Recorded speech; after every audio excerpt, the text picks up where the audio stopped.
আসসালামু আলাইকুম রহমতুল্লাহ। আলহামদুলিল্লাহ, আমরা অনেক প্রচেষ্টার পর বৃষ্টি বাদলের মধ্যে কলা কেটে বাসায় নিয়ে এসেছি।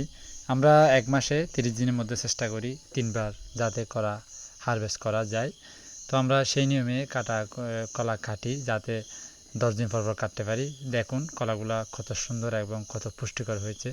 এখানে আনাজি কলা, বাংলা কলা এবং এই আরেকটা সবজি কলা আছে। তো আমি মোটামুটি আনাজি কলা দেখাচ্ছি। এখন দেখুন, এই যে আনাজি কলাগুলা মোটামুটি রান্না করে খাওয়া যায় এবং এগুলোর চাহিদা ব্যাপক ছিল। তবে হঠাৎ তরকারি বেড়ে যাওয়ার কারণে একটু দাম কমে গেল। যাক, এটা নিয়ে আমার কোনো মাথা ব্যথা নেই, যেহেতু এখানে চাম্বা কলাগুলা খুব ভালো ছিল এবার। তো মোটামুটি এটা হচ্ছে আমরা বাগানে কেটে রাখছি, বাগান থেকে আস্তে আস্তে নিচে নিয়ে নেওয়া হবে। এই যে ইতিমধ্যে নিচে নেওয়া হচ্ছে আস্তে আস্তে, দুইটা দুইটা করে চারটা করে, যেহেতু কলা কম। এগুলো হচ্ছে যে আপনার ছাগলে খেয়ে ফেলছে, যে আমরা ফেলে দিচ্ছি, এগুলো নেব না, এগুলো এখানেই থাকবে।